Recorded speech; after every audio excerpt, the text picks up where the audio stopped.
तो गाइस कैसे हो आप लोग। तो स्वैलो स्टार के नेक्स्ट नोवेल के एपिसोड नंबर 460 में आपका स्वागत है।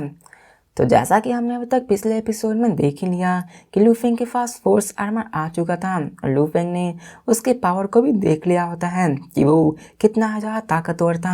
आराम से वो किसी के भी अटैक से झेल सकता था। और ऐसे ही लूफेंग का टाइम था उस स्टार वर्ल्ड में जाने के लिए, जहाँ पे लूफेंग जाके उन सारे ओवरलॉर्ड को मारने वाला था।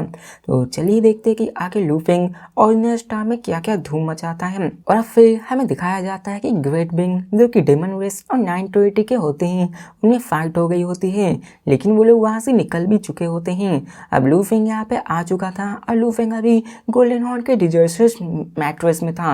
अब फिर से यहाँ पे एक चैप्टर गायब हो गया है, पता नहीं क्या था। अब इस चैप्टर में हुआ है कि लूफेंग पहले से ही वहाँ पे पहुंच चुका है उस एरिया में, और जैसे ही लूफेंग वहाँ पे स्टार में आता है तो वहाँ पे देखता है कि फाइट हो रहा है, लेकिन फाइट खत्म हो चुकी होती है। लूफेंग का इसमें कोई भी इन्वॉल्वमेंट नहीं होता है। असल में यहाँ पे फाइट दो रेसेस के बीच में होती है, पहला तो डेमन रेस और दूसरा 9 टेरिटरी अलायंस। अब ये टेरिटरी आगे चल के लूफेंग को भी प्रॉब्लम में डालने वाली है, यहाँ तक कि प्राइमर के सिटी लीडर को खुद वहाँ पे आना पड़ता है। तो चलो देखते हैं कि आखिर उस समय सिचुएशन क्या होती है। दिखाया जाता है लूफेंग को जो कि इन सबसे अलग ही होता है। अब यहाँ पे बहुत ही पावरफुल ट्रेजर्स मौजूद हैं और ट्रेजर्स के लिए ये सब आम बात होती है। ये सारे ग्रेट बिंग इसी ओरिजिनल स्टार्स में आए हुए थे। यहाँ पे सब लोग ऐसे ही इधर उधर नहीं भाग रहे थे, बल्कि वो प्रोबेबली उन जगह पे जा रहे थे जहाँ पे उन सब के मिलने के चांसेस ज़्यादा थे। अब लूफेंग यहाँ पे सारे एटमॉस्फेयर को देख रहा होता है और वो भी ये कहता है कि मुझे भी ऐसे ही नहीं भटकना है, बल्कि मुझे असल ट्रेजर को खोजना है। इसके बाद लूफेंग आगे बढ़ने लगता है, वो आगे बढ़ता ही जाता है। अब आगे बढ़ते बढ़ते लूफेंग एक 600 माइल्स ऊंचे जितना माउंटेन के पास आ जाता है, और देखा जाए तो ये किसी भी अर्थ के माउंटेन से बहुत ही टॉल था, लेकिन कंपेयर किया जाए ओरिजिनल स्टार्स में तो ये एवरेज माना जाता है। यहाँ के ट्रीज और फ्लावर सी से भी बहुत बहुत बड़े होते हैं। अब लूफेंग आगे बढ़ने लगता है, तभी वहाँ पे प्रेशर बढ़ने लगती है। अब लूफेंग वहाँ के प्रेशर को देख कर कहता है कि ओरिजिनल स्टार का प्रेशर सच में बहुत ही पावरफुल है। यहाँ पे वीकर अंडा है, इसकी स्पीड कमजोर होगी, वो तो सच में मार जाएंगे, लेकिन इन सब प्लांट्स को तो देखो, ये सब इतने फल फूल रहे हैं। लूफेंग उन सबको देख रहा होता है, सबको अच्छे से एंजॉय कर रहा होता है, साथ ही साथ में टूरिस्ट को भी खोज रहा होता है। अब लूफेंग यहाँ पे बड़ी अच्छे से वाकिफ था कि अगर यहाँ पे लूफेंग ने फाइट स्टार्ट की तो उसकी वजह से कई सारे बंदों का आकर्षण उन तरफ आ जाएगा और लूफेंग इसमें फंस भी सकता है। लूफेंग आगे बढ़ने लगता है और वहाँ पे ट्रॉय को खोजने लगता है, और इसी के साथ लूफेंग अपने गॉडली पावर को भी यूज़ कर रहा था ताकि वो अपने आप को सराउंडिंग से आइसोलेट कर पाए और कोई भी उसका पता न लगा पाए। और वो आगे बढ़ने लगता है। वहाँ के एटमॉस्फेयर हर एक चीज़ को देखकर लूफेंग हैरान हो जाता है और कहता है कि ये ओरिजिनल स्टार तो सच में अमेजिंग है, क्योंकि वहाँ सोइल भी बहुत ही अच्छी थी।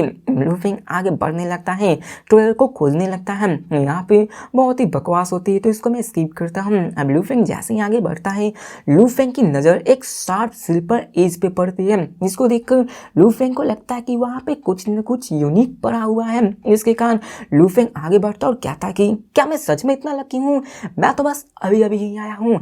ऐसा कैसे हो सकता है कि मेरे आते ही मेरे हाथ में एक ट्रेजर आ चुका है।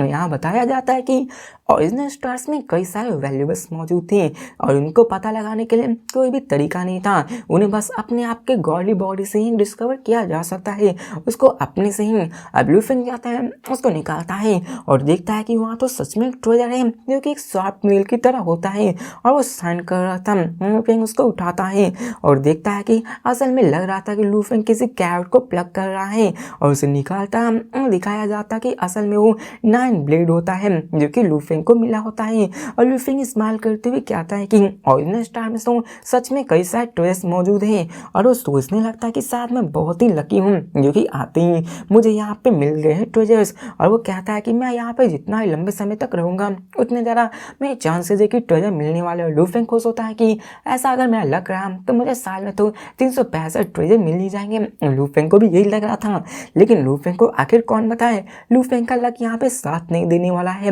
लूफेंग ऐसे ही बढ़ने लगता है, टाइम पास होने लगता है और वहाँ पे बताया जाता है कि ओरिजिनल स्टार 1000 सेंचुरी तक खुला रहता है। इसी बीच जहाँ पे जितने भी टॉयज को लूटना चाहते हो, खोजना चाहते हो, उतना ही लूट लो। दिखाया जाता है कि टाइम बीतते बीतते 2 साल पास हो जाते हैं। लूफेंग को सिर्फ 2 ही टॉयज मिले होते हैं। जहाँ पे लूफेंग खुश हुआ था पहले ही दिन आके पहले टॉयज को देखकर कि क्या मेरा लक इतना अच्छा है कि मुझे आते ही एक ट्रेजर मिल गया। लेकिन लूफेंग को तो 2 साल में सिर्फ 2 ही ट्रेजर हुए। मतलब ये हुआ कि पर साल एक ही ट्रेजर, जो कि अगर देखा जाए 1000 साल में 1000 ट्रेजर तो ये भी इतना बुरा नहीं है। और लूफेंग वहाँ पे खड़ा होकर इन्हीं सब के बारे में सोचने लगता है। कहता है कि चलो मैं देखता हूँ कि आखिर यहाँ पे मेरे हाथ में कितना ज़्यादा ट्रेजर होगा। अब लूफेंग आगे बढ़ने लगता है और वहाँ पे ट्रेजर को तलाश जारी रखता है। फिर हमें सीन चेंज का प्रिजन रेस का सीन दिखाया जाता है, जहाँ पे एक बंदा होता है जिसकी पूरी बॉडी फ्लेम से कवर अप होती है और वहाँ पे वो 2 यूनिवर्स नाइट को देखता है, जो कि दोनों 300 फीट लंबे होते हैं। हम सब ह्यूमंस का 6 फीट ही होते हैं। अब दिखाया जाता है कि वो भी आगे बढ़ जाते हैं और उनकी ऑरा बहुत ही स्ट्रांग होती है। दिखाया जाता है कि वहाँ पे वो लोग आगे बढ़ने लगते हैं और उन सबको ट्वेल्स का एहसास होता है और दिखाया जाता है 6 डिफरेंट ट्रूप्स को, जो कि एक सोर्स ऑफ एनर्जी की तरफ जा रहे होते हैं। उन्हें लगता है कि वहाँ पे कोई ट्रेजर मौजूद है और इसी कारण वो अपने टॉप स्पीड में उस तरफ जाने लगते हैं। सभी की पावर यूनिवर्स नाइट जितनी होती है। अब लूफेंग को भी वो एनर्जी महसूस हो जाती है। लूफेंग भी देखता है कि वहाँ से जो एनर्जी निकल रही है ना, वो बहुत ज़्यादा स्ट्रांग है। लूफेंग जान गया था कि वहाँ पे जरूर कोई secret at least top tier treasure मौजूद है, या फिर हो सकता है कोई ऑर्डिनरी ट्रू ट्रेजर भी मौजूद है। लूफेंग भी उस तरफ जाने वाला लगता है, लेकिन लूफेंग को एक चीज़ का पता होना चाहिए कि लूफेंग जहाँ जा रहा है वहाँ भी कई सारे पावरफुल बीइंग आ सकते हैं उस एनर्जी को फ्लक्चुएट महसूस करके। ऐसा होता भी है। लूफेंग इसके बारे में बहुत अच्छे तरीके से जानता है।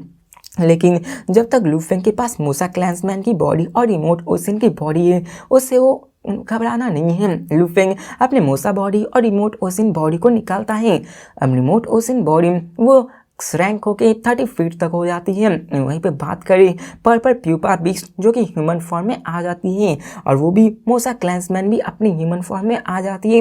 लूफेंग यहाँ पे फाइट करने के लिए तैयार होता है। अब लूफेंग अपने पास से गोल्डन हॉर्न बीस्ट के भी गॉडली बॉडी को भी निकाल लेता है, जिसके ऊपर फोर्स आर्मर लगा हुआ था। फोर्स आर्मर कहते हैं यहाँ पे ऐसा कौन ही बंदा है जो लूफेंग को नुकसान पहुंचा पाए। लूफेंग के पास तो रिमोट ओसिन बॉडी भी था, जो कि अगर देखा जाए तो इतना ज़्यादा पावरफुल नहीं था अटैक के मामले में, लेकिन वो पावरफुल था डिफेंस के मामले में और एनलेस सप्लाई करने में, जो कि लूफेंग के गॉडली पावर को तुरंत ही हील कर सकती है। लूफेंग आगे बढ़ने लगता है और उसी तरफ जाने लगता है जहाँ पे लूफेंग को ट्रेजर का एहसास होता है। लूफेंग आगे बढ़ता है और लूफेंग को एहसास हो जाता है कि वहाँ पे एक ही ट्रेजर है, लेकिन असल में वो ट्रू ट्रेजर है। वो कहता है कि मैं पहले जाने वाला हूँ और वहाँ से वो ट्रेजर को ले लूंगा। दिखाया जाता है कि वहाँ पे 3 ग्रेट बीइंग और आ रहे थे, जिन्हें भी पता चल जाता है कि वो एक ट्रू ट्रेजर है। लेकिन तभी लूफेंग अपने स्पेस बीच से वहाँ पे आ जाता है। अब लूफेंग ने पहले माइंड में बना लिया था कि वो अपने गोल्डन हॉर्न बीस्ट पे, जिस पे फोर्स आर्मर लगा हुआ है, उसकी मदद से वो उन सबके अटैक को रोकेगा। अपनी ह्यूमन बॉडी से उन सारे टॉयज को लूट कर निकल जाएगा। लूफेंग ऐसा ही करता है और लूफेंग वहाँ पे आ जाता है और वहाँ पे लूफेंग उन सारे टॉयज को निकालना शुरू करता है और दिखाया जाता है कि जब लूफेंग आता है तो वहाँ पे एक श्राइन निकल आता है, जिसके अंदर 2 टॉयज छिपा हुआ था। और यहाँ पे सेम रूल अप्लाई होता है कि यहाँ पे लूफेंग को अपने इंटरनल वर्ल्ड को डाल के उसको अपना मास्टर बनाना होगा। अब कोई भी यहाँ पे आके उसका मास्टर बन सकता था जब तक वो अपनी गॉडली बॉडी की एनर्जी को उसके अंदर इन्फ्यूज कर सकता था। दिखाया जाता है हमें 3 ग्रेट बीइंग को, जो कि वहाँ पे आके गोल्डन हॉर्न बीस्ट पे अटैक कर देते और कहते हैं कि हट जाओ बीस्ट, मेरे सामने से तुम मेरा कुछ नहीं बिगाड़ सकते, यहाँ से हट जाओ, इसमें तुम्हारा भलाई है। अब रिमोट ओसिन बॉडी और गोल्डन हॉर्न बीस्ट बॉडी वो सभी उन सबके सामने होते हैं और कहते हैं ये मेरा है, प्रिजन रेस के बंदे यहाँ से चले जाओ, यहाँ पे रहो या फिर मारे जाओ।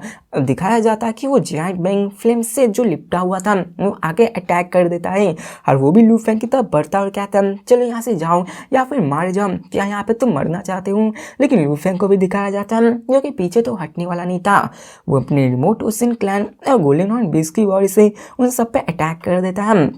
और जबकि हमें पता है कि रिमोट ओसिन बॉडी जो कि सिर्फ 30 फीट लंबा था, जो एक ही झटके में 500 मतलब 5500 माइल्स टॉल हो जाता है और वहीं पे golden horn beast 6000 miles tall हो जाता है। लूफेंग ने अपने डेटीज ऑफ द वर्ल्ड के पावर को यूज करके अपने आप को और भी ज्यादा पावरफुल बना लिया था। दिखाया जाता है कि उन 3 टाइनी बीइंग्स को जो कि गोल्डन फ्लेम रेस के थे, पहले तो वो पड़ रहे थे लूफेंग के सामने, लेकिन जब लूफेंग ने अपनी असली बॉडी साइज दिखाई तो वो सब चींटी के बराबर लग गए थे। वो सब सिर्फ 0.06 माइल्स लंबे थे और उन सब के मुकाबले वो सब बहुत थे। अब दिखाया जाता है उन सब बंदों को जो कि उन सब के गॉडली बॉडी साइज को देखकर बिल्कुल ही सरप्राइज हो गए होते हैं और उन सबको पता था कि सामने जो बंदा है वो एक स्पेस बीस्ट है और देखा जाए तो एक एडल्ट मतलब कि यूनिवर्स मतलब अनडाइंग का जो होता है गोल्डन हॉर्न बीस्ट वो ग्रेजुअली 600 मास का होता है। लेकिन ऐसे कई सारे इम्प्रूवमेंट्स के तरीके हैं जिससे कि वो अपने बॉडी को और भी बड़ा कर सकते हैं, लेकिन उन्होंने कभी भी इतना बड़ा नहीं बीस्ट देखा था जो कि इतना मास बड़ा हो और उन्हें विश्वास नहीं होता कि उसके सामने वाला जो गोल्डन हॉर्न बीस्ट है वो इतना बड़ा कैसे हो सकता है।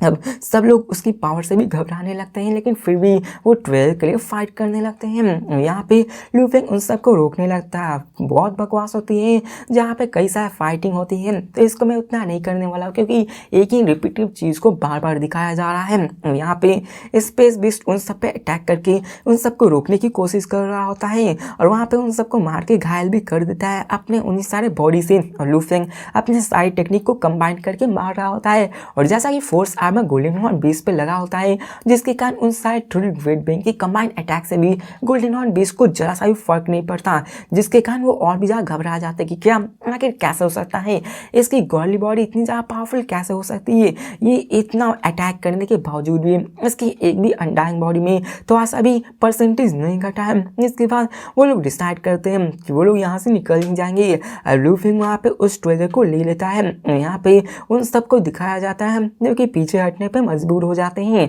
और वो सब अपने 3% को भी यूज कर लेते हैं, लेकिन फिर भी वो लूफेंग के गोल्डन हॉर्न बीस्ट को डैमेज नहीं दे पाते हैं। इसी कारण वो सब वहां से निकल जाते हैं, लेकिन उन सब के निकलने के बावजूद दिखाया जाता है कि वहाँ पे वो लोग के बावजूद 2 ट्रूप्स और आ रहे थे जो कि अलग अलग डायरेक्शन से आ रहे होते हैं। अब रिमोट ओशन बॉडी भी उन सबको रिकॉग्नाइज कर लेती है कि कोई ना कोई तो यहाँ पे आ रही है, जो कि असल में नॉर्थर्न टेरिटरी अलायंस के ग्रुप होते हैं जिनमें कि टोटल 3 यूनिवर्स नाइट्स मौजूद थे और अदर ग्रुप होता है वो होंग अलायंस का होता है जिनमें 2 यूनिवर्स नाइट्स होता है। अब इसके बाद दिखाया जाता है कि रिमोट एशियन लूफेंग की तरफ देखकर वो जानता था कि वो उसे अच्छे से डिसीजन लेना होगा क्योंकि अभी वो इन फाइट में नहीं पड़ सकता है और वो उन सबसे नहीं फाइट कर सकता है। अब जिसके बाद वो वहां से निकलने जा रहा था, लेकिन लूफेंग के पास अभी ज़्यादा टाइम नहीं होता है। अब दिखाया जाता है दोनों ट्रिप्स को जो कि बहुत ही जल्दी में वहां पे आ रहे होते हैं और तभी उन सारे ग्रुप्स को दिखाया जाता है जिन्हें भी पता चल जाता है कि वहां पर एक ट्रू ट्रेजर मौजूद है।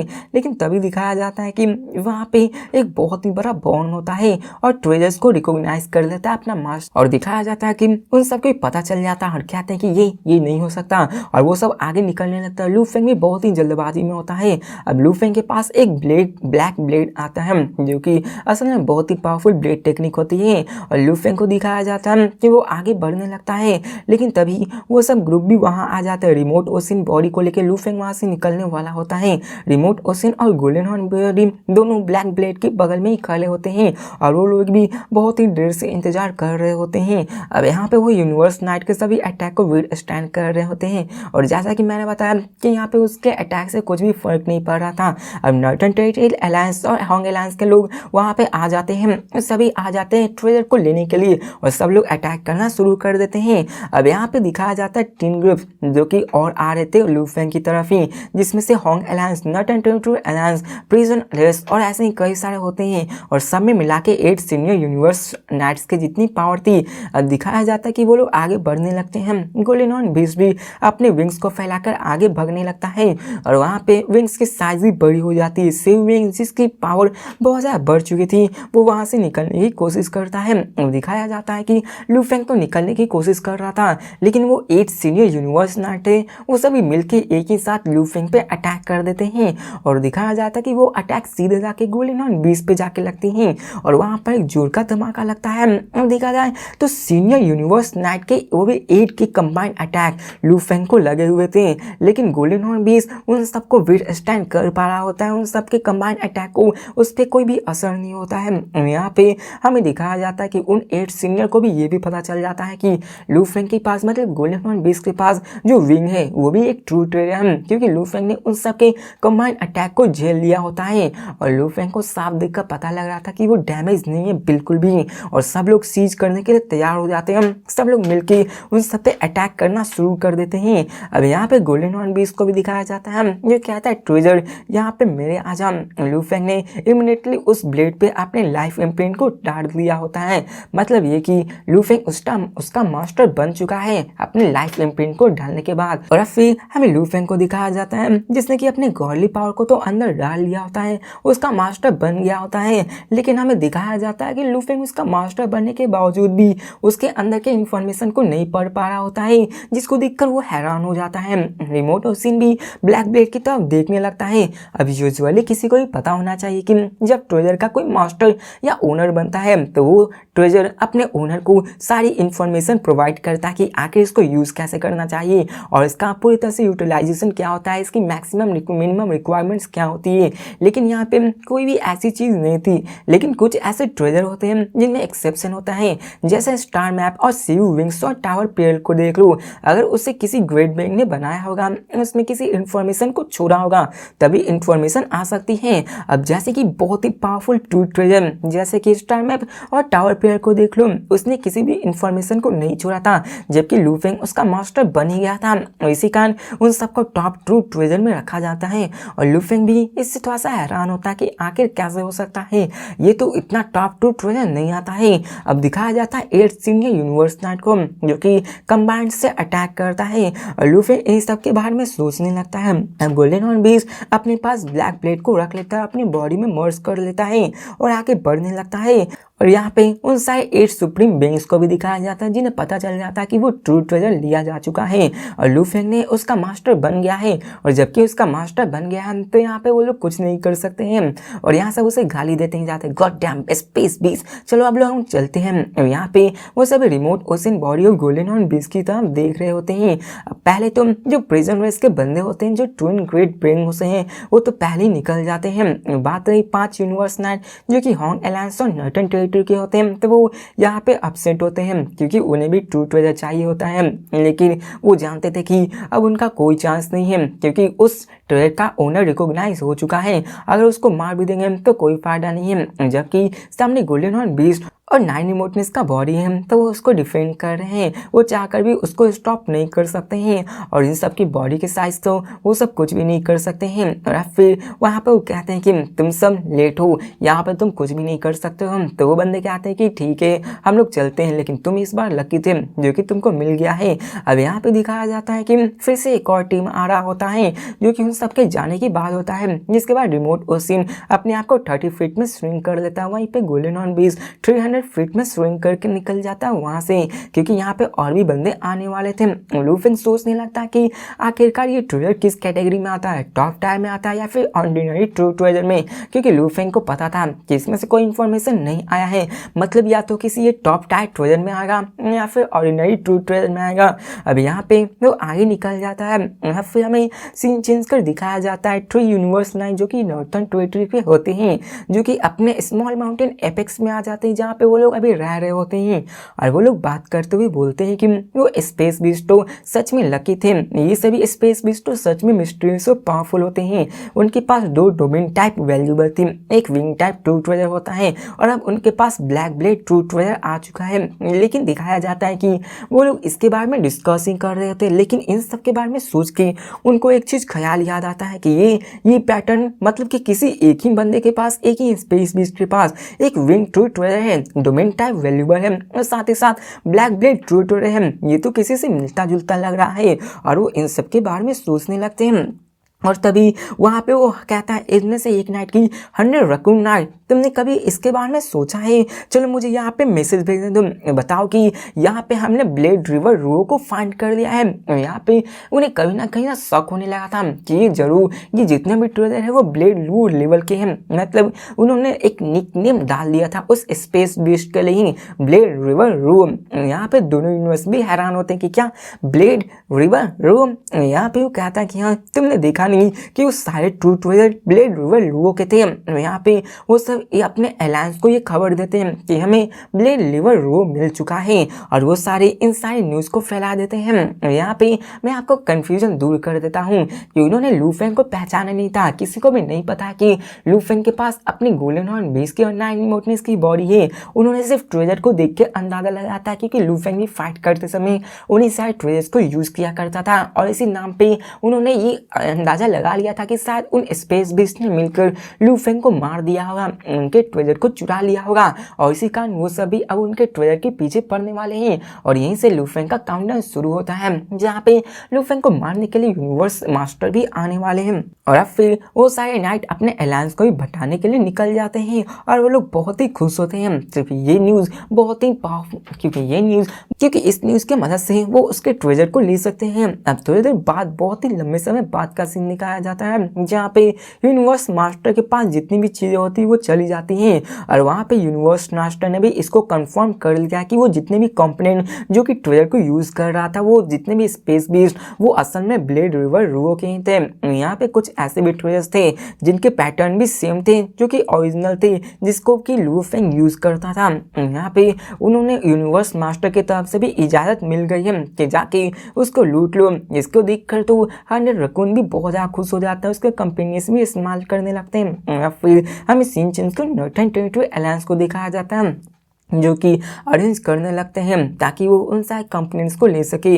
और अब फिर हमें सीन चेंज का वर्चुअल यूनिवर्स का सीन दिखाया जाता है जो कि वहाँ पे हॉन्ग अलायंस सिटी होते हैं, वहाँ पे कई सारे यूनिवर्स नाइट्स गैदर होते हैं और वहाँ पे कई सारे इन्फॉर्मेशन लिखे हुए होते हैं। अब यहाँ पे दिखाया जाता है कि वहाँ पे एक ट्रू ट्रेजर आया हुआ होता है। अब सब लोग वहाँ पे न्यूज़ फैलने लगती है कि ट्रू ट्रेजर ओरिजिनल स्टार पे दिखा हुआ है और वहाँ पे फोटो भी अपलोड कर दी गई होती है, किसी और की नहीं गोल्डन हॉर्न बीस्ट की होती है जो कि लू फेंग के ही शायद ट्रेजर्स होते हैं। सब लोग वहाँ पे चर्चा फैल जाती है जहाँ पे लू फेंग का वो सारे कंपोनेंट्स एक बीस्ट के पास मौजूद हैं और सब लोग इसके लिए न्यूज़ फैल गई है तो सब लोग यहाँ पे हो गया है। और अब फिर हमें दिखाया जाता है लू फेंग को भी। अब यहाँ पे सब चर्चा हो ही रहा होता है तभी लू फेंग भी वहाँ पे आ जाता है और सामने देखता है दो बाल यूनिवर्स नाइट जिसको देखकर लू फेंग भी समझ जाता है कि ये दोनों यूनिवर्स तो हॉन्ग अलायंस के वही है जिसने कि उस वक्त लू फेंग पे अटैक किया था।